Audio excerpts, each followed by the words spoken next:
And he's looking right at me. He says, when I was in Germany, I had the good fortune of meeting Teresa Newman. I met John Smith, you know. So I'm thinking, you meet all kinds, you know. So he says, you know who Teresa Newman was? She was a stigmatist.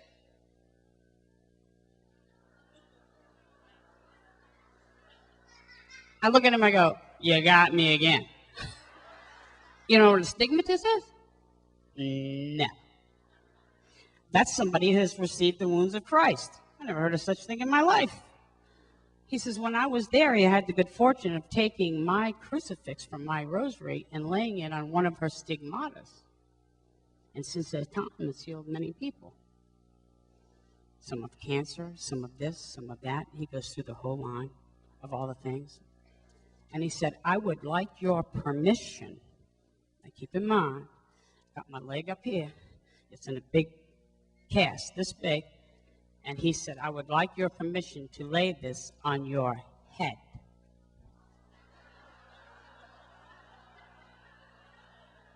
And I had just said, heal my head. So right away, you know what happens? 3 things went through my mind. The first thing was, somebody has tapped into your thoughts. 2, you better start thinking some holy and pious thoughts. Quick. 3, what's a holy and pious thought? What should I be thinking? And Jeannie, who's trying to get me off the stage right now, is the good cradle Catholic that took me. Wants me to make obedient. I should be obedient. I should get off because my time is up. But I will tell you this, she's hiding behind a rock and she's smoking. And she jumps out and she said, no, don't put that on her head. Put it on her leg. It's her leg. And he looks at her like, yeah, little faith. So he puts it on my head, sets it on my leg. He says, look, I want you to say 7 Our Fathers, 7 Hail Marys, 7 Glory Bees, and when you get up to the top with your friends, say the creed. No problem. I got off the bus. I knew the rosary. A little shaky on the creed, but I knew it.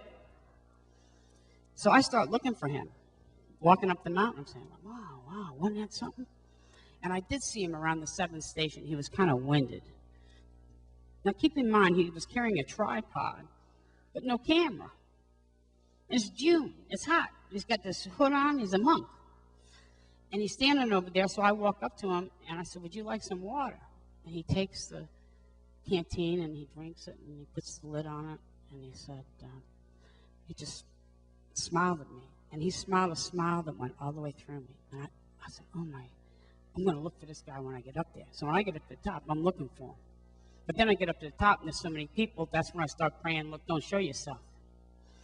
So it got very quiet.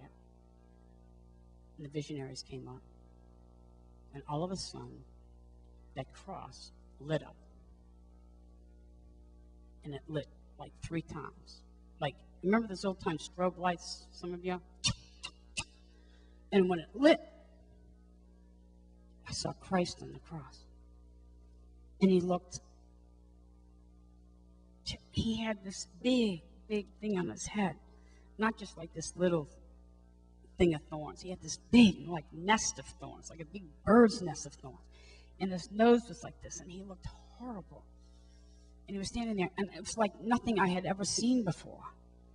Now, Ann, the one that, like, takes care of, like, little bratty kids, she's standing beside me, and I've got to tell you, she's legally blind in one eye, and the other eye ain't too hot. And she's standing behind me, and she said, did you just see Jesus on that cross? And I thought, glory be to God. If she saw him, I saw him. If she saw him, I saw him. And I looked over, and Janie had seen him. This other people had seen him, and everybody's grabbing everybody, and we're crying and this and that. These other people over here are like, what are you talking about? That didn't light up. We didn't see it. About 18 of us saw it. Some of them didn't, some of them didn't. So now it's over. Our other visionaries are going to run down, go tell they're going to go give the message so they can translate it to the people, and we forget about it, that it's like too hard for me to get down. So we spent the night up there. And I just got to tell you, we weren't the only people spending the night up there. But, you know, I have to tell you this because it's like a miracle to me. Do you know, like, nobody had to go to the bathroom? I was checking it out, too. See if they're going behind the rocks or something. Well, when I got down the next morning, I had to go to the bathroom. So I get down the next morning, and I go to the bathroom, and I walk in, and it's like exactly like if you had been in a fog, and all of a sudden the fog lifts. And I had been zapped. I knew without a doubt two things. God existed, the Blessed Mother existed, and she was taking me just like a loving mother and say, come on, you're going the wrong way. Let me bring you over here. And I came out of that bathroom and I went to my friends and I said, don't tell anybody, but when I get back, I'm going to convert to Catholicism.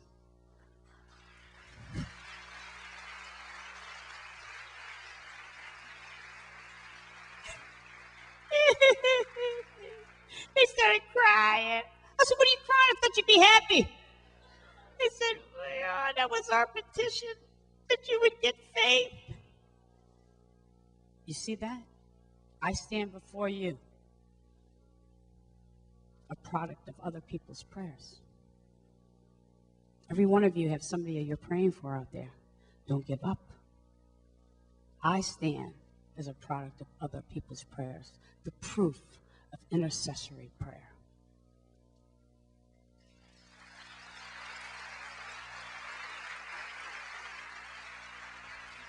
When I got back, I went to the doctor. My mother comes with me. All I want to do is get in that brace. I want to get in that polio brace.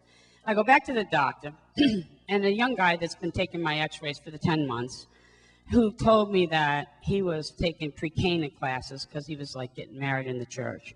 And he's kind of like, oh, you know, well, so how was your trip to Medjugorje? What was I going to say? Well, I saw Jesus. I said, well, it's fine. So he says, okay, well, we're going to take the x-rays, try to get you in a lighter cast and everything. And he sent me out to the waiting room, and all of a sudden, he comes out with my x-rays, and he's waving, and he goes, Char Vance, you've been healed. So I go, you think he's making fun of me? And then the nurse comes out. Now, this will really get you. Here comes the doctor. When's the last time the doctor came in a waiting room? So my mother said, Doctor, what is this? He said, I don't know. We're going to go see. Come on. So we go back there. Every other time, he put me in a little cubicle. Then she saws it off, and I wait 45 minutes for him to grace me with his presence. This time, he's sawing this baby off himself.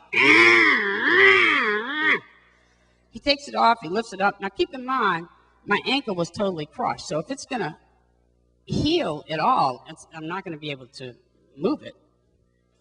So he said, slowly see if you can move your toes. And I took my foot, and I went. And I moved my entire ankle. Moved my whole foot. And then when I could move it, I jumped down. I said, look at this. I can walk, Mother. I can walk. He said, wait right there. Don't move. You're in shock. So he goes back and he gets my old x-rays, and he brings another doctor, and they flip. And they talk, and my mother goes, Doctor, can this have anything to do with Medjugorje? His exact words were, there's absolutely no correlation. Absolutely no correlation in her leg before she went and when she came back. She has total bone growth in every break. Praise God.